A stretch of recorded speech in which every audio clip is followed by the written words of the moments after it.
Examen de farmacia de la UCM, segundo parcial de química orgánica, de fecha 23 de mayo del 2018. Continuamos con la pregunta número 2, pero ahora vamos a desarrollar, vamos a analizar el apartado C, interesantísimo.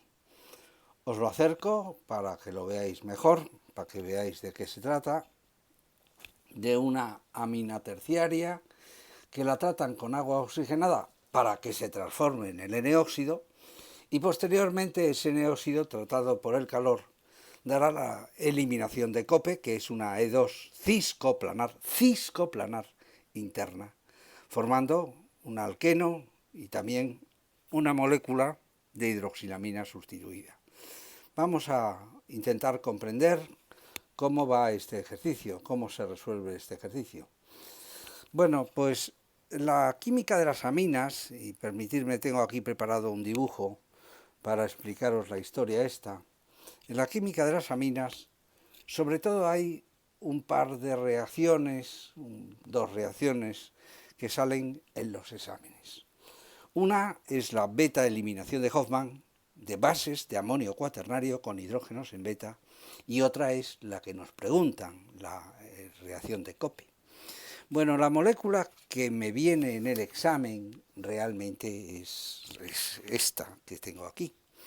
Pero para hacer una reacción de eliminación de Cope, la clave de todo esto está en encontrar la ciscoplanaridad. Es decir, que el nitrógeno y el hidrógeno con el que vamos a hacer la reacción se encuentren en cis y en el mismo plano. En el dibujo que me dan en el examen, observar que el hidrógeno y el nitrógeno no se encuentran en cis, se encuentran sesgados y que por tanto no podría darse la reacción.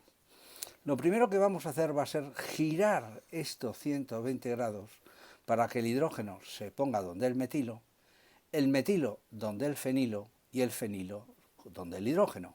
Es decir, que la molécula la vamos a girar de tal manera que el hidrógeno se encuentre aquí ciscoplanar con el nitrógeno. He analizado los centros esterogénicos porque la mejor manera de tener controlado de que no os habéis equivocado es analizar los esterocentros antes del dibujo, después de haber hecho la transformación, donde la molécula que me dan en el examen, insisto, es esta, que no es la conformación de reacción. Las moléculas, para desarrollar un proceso, tienen que estar en lo que se llama la conformación reactiva. Por poneros un ejemplo que creo que todo el mundo conoce, la reacción de Diels-Alder. Los dienos conjugados en conformación S-cis. Si me lo dan en conformación S-trans, será misión nuestra girarlo 180 grados, pasarlo a la conformación S-cis para hacer la cicloadición Diels-Alder. Bueno, esto hablando un poco de lo que son las conformaciones de reacción, que es la disposición que tiene en el espacio la molécula para poder hacer el proceso. Fijaros que he hecho aquí el giro, de tal manera que el nitrógeno con el que voy a hacer la reacción y el hidrógeno se encuentran en cis y en el mismo plano. Como ya tenemos la molécula que me han dado dibujada en conformación reactiva, procedemos a tratarla con agua oxigenada. Y con agua oxigenada la amina terciaria se transforma en el N-óxido de amina terciaria. Este N-óxido, tratado por el calor, desarrolla una eliminación interna. Con este par de electrones vais a conectar al hidrógeno, con el par de electrones carbono-hidrógeno vais a formar el doble enlace y con el par de electrones carbono-nitrógeno vais a llenar el orbital que iba a quedar vacío, que estaba vacío en el nitrógeno. Fijaros cómo este par de electrones viene aquí, este par de electrones ocupa el lugar del nitrógeno y entre el oxígeno y el hidrógeno me queda un enlace. Se ha formado la NN-dimetilhidroxilamina, que es este compuesto, y una molécula de alqueno en la que podéis ver que los sustituyentes más importantes, el fenilo y el fenilo, se encuentran a distinto plano, por tanto es un alqueno con isomería E y es una reacción estereoespecífica. Solamente sale el alqueno de tipo E. Bien, os iba diciendo que iba a aprovechar este problema para hacer la otra gran reacción que no la preguntan en este momento, pero que seguro que está en el examen. Aquí teníamos el hidrógeno, aquí teníamos el nitrógeno y aquí teníamos los metilos. Bueno, la otra gran reacción es tratar con ioduro de metilo en exceso, para que se forme la sal de amonio cuaternario, óxido de plata en suspensión acuosa, óxido de plata en agua, y luego trataréis con el calor. Con el ioduro de metilo se forma la sal de amonio, con el óxido de plata la base de amonio, y por acción del calor se desarrolla la E2 transcoplanar de Hofmann. Por tanto, aquí tendríamos que hacer otra vez un giro para conseguir que el hidrógeno esté en trans, para poder encontrar la transcoplanaridad. Vamos a pintarlo, voy a pintar aquí el hidrógeno, y aquí en la cuña pues ya no me acuerdo lo que tenía que pintar, pero lo hago a tanteo. Le voy a pintar aquí el fenilo, le voy a pintar aquí el metilo, voy a ver qué isomería tiene este centro estereogénico, porque os recuerdo que lo que me daban ellos en el problema presentaba configuración de tipo S, tenía isomería de tipo S, por tanto vamos a ver.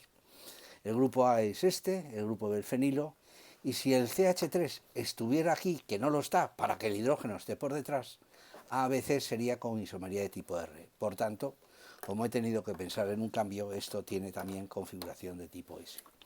Es decir, tenemos la molécula, de nuevo, en disposición reactiva, pero para la E2 trans, porque he dicho que voy a hacer la otra gran reacción que ponen en los problemas de examen. Fijaros como el nitrógeno y el hidrógeno ahora se encuentran en posición transcoplanar. Cuando tratáis con ioduro de metilo, la amina terciaria se transforma en la correspondiente sal de amonio cuaternario. La sal, el ioduro, N-metil, amonio, lo que sea. Tratado con óxido de plata en suspensión acuosa, se forma ioduro de plata, y la base de amonio cuaternario con la que vamos a proceder a hacer la beta eliminación de Hofmann. El mecanismo es una E2 trans, un mecanismo concertado, donde el OH va a coger el hidrógeno, donde con este par de electrones vamos a formar el doble enlace carbono-carbono, y con este par de electrones vamos a formar un nitrógeno con un orbital lleno. El OH coge el hidrógeno, el par de electrones este forma el doble enlace, y aquí se me separa la amina terciaria. Alqueno, agua y amina terciaria. Fijaros ahora cómo el alqueno que se me ha formado presenta isomería de tipo Z. Os he demostrado que en la E2 ciscoplanar de Cope con el N-óxido aparecía el alqueno contrario, aparecía el alqueno E. Esta es también una reacción estereoespecífica, aparece específicamente solo el alqueno con isomería de tipo E.